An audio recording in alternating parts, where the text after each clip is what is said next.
জাতীয় থেকে আন্তর্জাতিক, প্রান্তিক, জনপদ থেকে নগর, চারপাশে এই মুহূর্তে কোথায় কি ঘটছে তা নিয়ে আয়োজন এখন চারদিক। সঙ্গে আছি আমি হাসিব বিল্লাহ। 7 ঘন্টা পর চট্টগ্রামের পটিয়ার বাইপাস সড়কের অবরোধ প্রত্যাহার করেছে বৈষম্য বিরোধী ও এনসিপির নেতাকর্মীরা। এর আগে দুপুর 12টায় চট্টগ্রামের পটিয়ায় বৈষম্য বিরোধী ছাত্রদের ওপর পুলিশের হামলার প্রতিবাদে পটিয়া বাইপাস সড়ক অবরোধ করে বিক্ষোভ করেন নেতাকর্মীরা। অবরোধ প্রত্যাহার করে যান চলাচল শুরু হলেও দীর্ঘ জটের কারণে থেমে থেমে চলছে যানবাহন। এনসিপি নেতাকর্মীরা জানান, মঙ্গলবার নিষিদ্ধ সংগঠন ছাত্রলীগের এক নেতাকে গ্রেপ্তারের জন্য পটিয়া থানার সামনে এনসিপি নেতাকর্মীরা অবস্থান নেন। এ সময় কয়েকবার বললেও পুলিশ তাকে গ্রেফতারে অনীহা দেখালে বাকবিতণ্ডতার এক পর্যায়ে পুলিশ, এনসিপি ও বৈষম্য বিরোধীদের সংঘর্ষ বাধে। এতে পুলিশের লাঠিচার্জে বেশ কয়েকজন আহত হন। তারই জেরে সকালে থানা ঘেরাও করেন তারা। এরপর দুপুরে পটিয়া বাইপাস মহাসড়ক অবরোধ করে অবস্থান নেন তারা। সড়কে টায়ার জ্বালিয়ে ও ব্যারিকেড তৈরি করে যান চলাচল বন্ধ করে দেন। এতে ওই সড়কের উভয় পাশে দীর্ঘ যানজটের সৃষ্টি হয়। এক পর্যায়ে সেনাবাহিনী ঘটনাস্থলে পৌঁছে সমস্যার সমাধানের চেষ্টা করে। পরে সন্ধ্যা 7টার দিকে 7 ঘন্টা অবরোধ প্রত্যাহার করেন তারা। এটা মূলত ছিল আমাদের ডিস্ট্রাক্ট করা। সে আমাদেরকে ডিস্ট্রাক্ট করে আমাদেরকে অপ্রস্তুত করে ফেলে, অপ্রস্তুত করে আমাদের উপর হামলা করা শুরু করে। আমরা অনেকক্ষণ ধরে বসে থাকছি জ্যামে, গাড়ি কোনো ছাড়তেছে না, শুধু বলতেছে ছাড়তেছে। রাত্রে আমার ফ্লাইট, গাড়ি এভাবে বন্ধ, আমি কিভাবে যাব? ভোগান্তিত হচ্ছে, আমরা যাব চট্টগ্রামে গুলো মাল নিয়ে। সংসদীয় আসনের সীমানা নিয়ে স্বতন্ত্র কমিটি গঠন ও তত্ত্বাবধায়ক সরকার পুনরায় প্রতিষ্ঠায় একমত হয়েছে সব রাজনৈতিক দল। এদিকে বিএনপি সংবিধানের 13 সংশোধনী বহাল চাইলেও বিচার বিভাগ এবং রাষ্ট্রপতিকে তত্ত্বাবধায়ক ব্যবস্থার বাইরে রাখার পক্ষে বেশিরভাগ রাজনৈতিক দল। এ নিয়ে পরবর্তীতে আলোচনা হবে জানিয়ে ঐকমত্য কমিশনের সহসভাপতি বলেছেন, রাজনৈতিক দলগুলোর সঙ্গে খোলামেলা আলোচনা হয়েছে, যা ছিল বেশ ইতিবাচক। ডিলিমিটেশন অ্যাক্ট, ভোটার তালিকা নিবন্ধনী অ্যাক্ট, অবজারভার নিয়োগের অ্যাক্ট এবং এই সমস্ত কত অ্যাক্ট আছে জানেন? আমি পেয়েছি 17টার মধ্যে বিধিমালা, নীতিমালা সহ এবং অবজারভার নিয়োগ সংক্রান্ত সহ এগুলো সব সন্নিবেশিত করলে 18টা 19টা হয়। তো এইগুলোর বিষয়ে অসংখ্য আইনের মধ্যে ছোট ছোট সংশোধনের প্রস্তাব আমরা করেছি। নির্বাচন কমিশনের বাইরে ইন্ডিপেন্ডেন্ট একটি কমিটি গঠন করা হবে। কমিশন প্রস্তাব করেছিল এটার নাম হবে কমিশন নামের শেষে। এ নিয়ে অনেকে আপত্তি করেছেন। তো সেক্ষেত্রে এটা কমিশনের জায়গায় শব্দটা কমিটি দিয়েই আমরা সকলে ঐক্যমত হয়েছিলাম। আজকে একটি বিষয়ে রাজনৈতিক দলগুলোর সঙ্গে আলোচনায় বড় রকমের সাফল্য অর্জিত হয়েছে, একটি ঐক্যমত প্রতিষ্ঠিত হয়েছে। সীমানা নির্ধারণ বিষয়টি অত্যন্ত গুরুত্বপূর্ণ একটি সুষ্ঠু, অবাধ, গ্রহণযোগ্য নির্বাচনের জন্য এবং এ নিয়ে অতীতে বিভিন্ন রকম বিতর্ক তৈরি হয়েছিল। সে কারণেই ঐকমত্য কমিশনের কাছে এটা অত্যন্ত গুরুত্বপূর্ণ বিষয় বলে বিবেচিত হয়েছে। সংখ্যানুপাতিক নির্বাচন ব্যবস্থায় যেতে হলে সংসদের সিদ্ধান্ত প্রয়োজন। যে কোনো মৌলিক পরিবর্তনের জন্য জনগণের ভোটে নির্বাচিত সংসদ প্রয়োজন। লিয়াজু কমিটির বৈঠক শেষে জানিয়েছেন বিএনপির স্থায়ী কমিটির সদস্য আমির খসরু মাহমুদ চৌধুরী। বিকেলে গুলশানে বিএনপি চেয়ারপারসনের কার্যালয়ে যুগপৎ আন্দোলনের শরিক বাংলাদেশ জন অধিকার পার্টি, বিজেপি, আমজনতার দল ও গণতান্ত্রিক বাম দলের সঙ্গে বৈঠক করেন বিএনপির লিয়াজু কমিটির সদস্যরা। সভাপতিত্ব করেন আমির খসরু মাহমুদ চৌধুরী। বৈঠক শেষে শরিক দল বিজেপির চেয়ারম্যান আন্দালিব রহমান পার্থ বলেন, পিআর পদ্ধতি দেশের প্রেক্ষাপটে বাস্তবসম্মত নয়। এর আড়ালে নির্বাচন পেছানোর ষড়যন্ত্র হচ্ছে কিনা তা নিয়ে শঙ্কা প্রকাশ করেন তিনি। এছাড়া জুলাই সনদ প্রকাশের বিষয়ে বলেন, কোনো রাজনৈতিক দল জুলাই সনদ ঘোষণা করলে তা হবে দলীয়।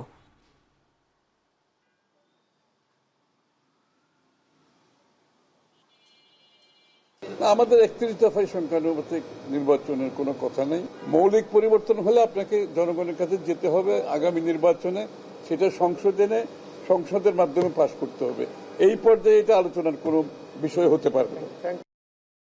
গণতন্ত্রের ভিত্তি শক্ত করার জন্য বিএনপি সংস্কারে ছাড় দিচ্ছে বলে মন্তব্য করেছেন দলটির ভারপ্রাপ্ত চেয়ারম্যান তারেক রহমান। বিএনপি গণতন্ত্রে বিশ্বাসী উল্লেখ করে নির্বাচনের বিরুদ্ধে কেউ যেন ষড়যন্ত্র করতে না পারে সেজন্য নেতাকর্মীদের সজাগ থাকার আহ্বান জানান তিনি। বিকেলে পটুয়াখালী জেলা বিএনপির ত্রিবার্ষিক কাউন্সিলে একথা বলেন তিনি। বিএনপি অনেক বিষয়ে অনেক ছাড় দিয়েছে। আমরা দৃঢ়ভাবে বিশ্বাস করি বাংলাদেশের অধিকাংশ মানুষ, অধিকাংশ জনগণ ওই যে 12,50,00,000 যে কাউন্সিলর কথা বলেছি, সেই কাউন্সিলরদের অধিকাংশ কাউন্সিলর আমাদের পক্ষে ইনশাল্লাহ থাকবেন, আমাদের পক্ষে ইনশাল্লাহ তারা রায় দিবেন। আমরা মেনে নিয়েছি, কিছু কিছু জিনিসের সাথে আমরা একমত নয়, তারপরেও আমরা গণতন্ত্রের ভিত্তি যাতে রচিত হয়, গণতন্ত্রের ভিত্তি যাতে শক্তিশালী হয়, দেশ যাতে গণতন্ত্রের দিকে এগিয়ে যেতে পারে, দেশের মানুষ যাতে তাদের গণতান্ত্রিক অধিকার চর্চা আবার শুরু করতে পারে।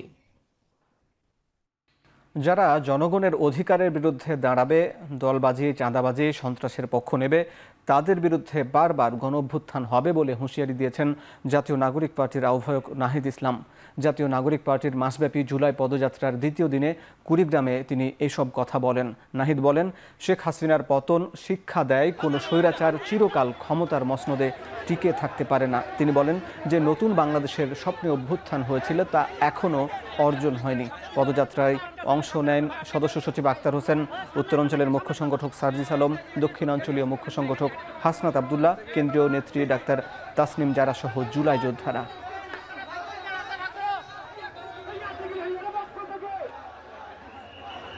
হাসিনা সরকারের পতন আমাদের মনে করিয়ে দেয় কোন স্বৈরাচার, কোন ফেরাউন ক্ষমতার মসনদে চিরকাল টিকে থাকতে পারে না। যারা এই জনগণের বিরুদ্ধে দাঁড়াবে, যারা এই মানুষের অধিকারের বিরুদ্ধে দাঁড়াবে, যারা এই সন্ত্রাস, দখলদারি এবং চাঁদাবাজির পক্ষে দাঁড়াবে, তাদের বিরুদ্ধে বারবার গণঅভ্যুত্থান তৈরি হবে। মিথ্যা ও বিভ্রান্তিকর তথ্য ছড়ানো বন্ধে কার্যকর ব্যবস্থা তৈরির আহ্বান জাতিসংঘের প্রতি আহ্বান জানিয়েছেন প্রধান উপদেষ্টা ডক্টর ইউনূস। একই সাথে নৈতিক মান বজায় রেখে গণমাধ্যমকে সহায়তা করার আহ্বান জানিয়েছেন তিনি। বুধবার রাষ্ট্রীয় অতিথি ভবন যমুনায় বাংলাদেশের নিযুক্ত ইউনেস্কোর প্রতিনিধি সুসান ভাইজ এবং ইউনেস্কোর কর্মকর্তা মেহেদি বেঞ্চালার সঙ্গে সাক্ষাতে আহ্বান জানান প্রধান উপদেষ্টা। এ সময় তিনি বলেন, বিশ্বের প্রধান সমস্যা হলো মিথ্যা তথ্য। বিষয়টিকে ক্রমাগত বোমা বর্ষণ এর সাথে তুলনা করেন তিনি। ডিজিটাল প্ল্যাটফর্মের পাশাপাশি নিয়মিত গণমাধ্যমও অনেক বিভ্রান্তিকর তথ্যের উৎস বলে উল্লেখ করেন প্রধান উপদেষ্টা। আদালত অবমাননার মামলায় গণঅভ্যুত্থানে ক্ষমতাচ্যুত সাবেক প্রধানমন্ত্রী শেখ হাসিনাকে 6 মাসের কারাদণ্ড দিয়েছে আন্তর্জাতিক অপরাধ ট্রাইব্যুনাল। এটি 5 আগস্টের পর তার বিরুদ্ধে প্রথম কোনো মামলার রায়। সেই সাথে আওয়ামী লীগ নেতা শাকিল আকন্দ বুলবুলকে 2 মাসের কারাদণ্ড দিয়েছেন ট্রাইব্যুনাল। রায় ঘোষণা করেন বিচারপতি মোহাম্মদ গোলাম মর্তুজা মজুমদারের নেতৃত্বে 3 সদস্যের ট্রাইব্যুনাল। এদিন 227 জনকে হত্যার লাইসেন্স পেয়েছি ফাঁস হওয়া শেখ হাসিনার অডিও বক্তব্য সরাসরি শোনেন ট্রাইব্যুনাল। চিফ প্রসিকিউটর বলেন, জুলাই আগস্টে গণহত্যার বিচার প্রক্রিয়ার সাথে যারাই জড়িত তাদের হত্যার হুমকি দিয়েছেন শেখ হাসিনা। তার বক্তব্যে প্রমাণিত হয়েছে এটি। ট্রাইব্যুনাল পর্যবেক্ষণে বলেন, শেখ হাসিনার 227 জনকে হত্যার লাইসেন্স পেয়েছি, সবার তালিকা চেয়েছেন। এই বক্তব্যের কারণে মামলার সাক্ষীরা ভয়ভীতি পেয়েছেন এবং বিচার প্রক্রিয়া বাধা তৈরি হয়েছে। যেদিন তারা গ্রেপ্তার হবে সেদিন থেকেই সাজা কার্যকর হবে।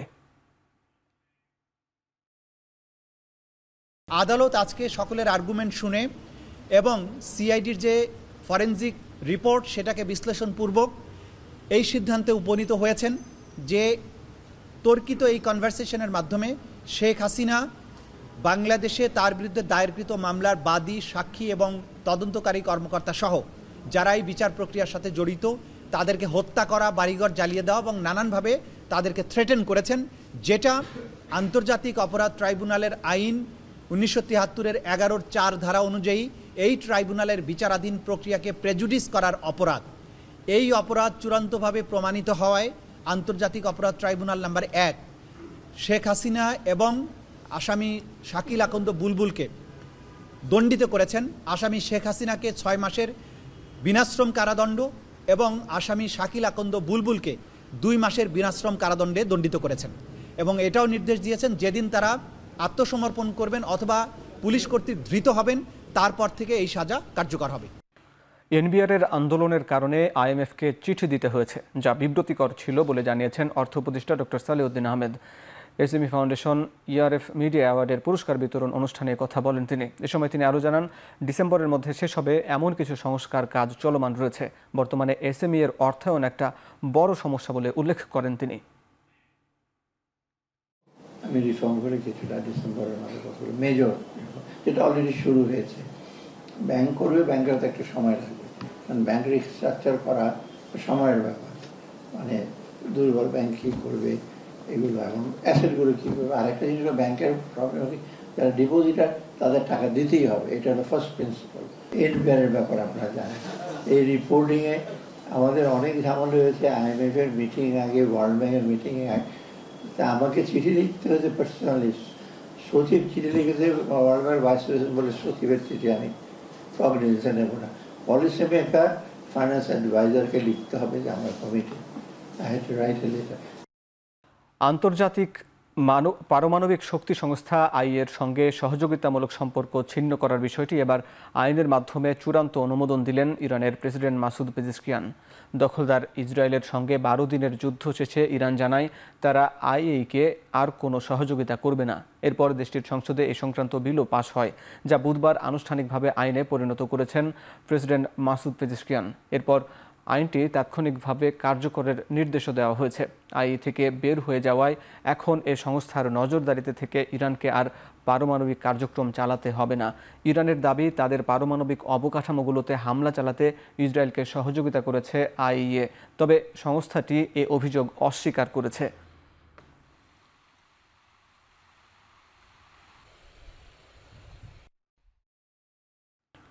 সুয়েজ খালে তেল খননকারী জাহাজ ডুবে প্রাণহানি হয়েছে 4 জনের, আহত হয়েছেন অন্তত 22 ক্রু। বিষয়টি নিশ্চিত করেছে মিশর সরকার। মিশরের সংবাদ মাধ্যম জানায়, সুয়েজ উপসাগরের গেবেল আল জায়েদ অংশ পার হয়ে যাওয়ার সময় ডুবে যায় আদাম মেরিন 12 নামের জাহাজটি। জাহাজটিকে নতুন জায়গায় টেনে নিয়ে যাওয়ার সময় এ দুর্ঘটনা ঘটে। আহতদের মধ্যে 18 জনকে অ্যাম্বুলেন্সে করে হাসপাতালে নেওয়া হয়েছে। সুয়েজ খাল থেকে 300 কিলোমিটার দক্ষিণে গেবেল আল জায়েদ মিশরের অন্যতম তেল উৎপাদনকারী কেন্দ্র।